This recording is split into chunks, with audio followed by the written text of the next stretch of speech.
તો જામનગરમાં જનતાએ આંદોલન કર્યું છે। કાલાવડ નાકા પાસે પુલ રિપેરિંગ મામલે આંદોલન। વોર્ડ નંબર 12ના કોર્પોરેટરો વિરોધમાં જોડાયા છે। આંદોલન કરનારા કોર્પોરેટરની પોલીસે અટકાયત કરી છે। આંદોલન શરૂ થાય તે પહેલા જ પોલીસે અટકાયત કરી। કોર્પોરેટર અસલમ ખિલજી અને જૈનમ ખફીની અટકાયત કરી છે। પુલને લોકો માટે સુરક્ષિત બનાવવાની માંગ કરવામાં આવી। વોર્ડ નંબર 12ના કોર્પોરેટરો આ વિરોધમાં જોડાયા છે। આંદોલન કરે તે પહેલા જ અટકાયત। પુલની માંગને લઈને આંદોલન થઈ રહ્યું હતું। સંવાદદાતા મુસ્તાક અમારી સાથે ફોનલાઈન પર જોડાઈ ગયા છે।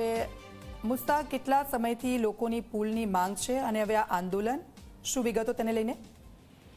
બિલકુલથી દીક્ષિતા, વાત કરવામાં આવે તો જે રીતે જામનગર શહેરના કાલાવડ નાકા બહારનો વિસ્તાર છે અને રાજાશાહી સમયનો જે આ જર્જરિત પુલ છે અને અનેક વખત અહીં જે છે આ પુલને રિપેર કરવાની સ્થાનિકો અને વિપક્ષના નેતાઓ દ્વારા માંગ પણ કરવામાં આવી છે। અધિકારીઓ દ્વારા વારંવાર સર્વે કરવામાં આવે છે અને ક્યાંક ને ક્યાંક આશ્વાસન પણ આપવામાં આવે છે કે આ પુલનું રિપેરિંગ કરવામાં આવશે અથવા નવો બનાવવામાં આવશે, પરંતુ સતત અનેક રજૂઆતો બાદ પણ ક્યાંક ને ક્યાંક રિપેરિંગ ન કરવા અને નવો પુલ બનાવવાની કામગીરી ન કરવામાં આવતા આજે જે વિપક્ષના નગરસેવકો છે અસલમભાઈ ખિલજી તેમજ નગરસેવિકા જૈનબેન ખફી અને સામાજિક કાર્યકર હાજી રિઝવાન જુડેજા દ્વારા આજે આગેવાનોને સાથે રાખીને રસ્તા રોકો કરવામાં આવ્યો હતો, પરંતુ આ સમયે જીટી ડિવિઝનના પીઆઈ અને પોલીસ કાફલો આવી પહોંચ્યો હતો અને તેમને રસ્તા રોકો કરતા અટકાવવામાં આવ્યા હતા। જ્યારે ઉગ્ર માંગ કરવામાં આવી છે કે કોઈ મોટી દુર્ઘટના સર્જાય કે કોઈ જાનહાની થાય તે પહેલા તંત્ર દ્વારા તાકીદે આ પુલને રિપેર કરવામાં આવે તેવી ઉગ્ર માંગ કરવામાં આવી રહી છે। દીક્ષિતા, બિલકુલ, આભાર મુસ્તાક સમગ્ર વિગત બદલ।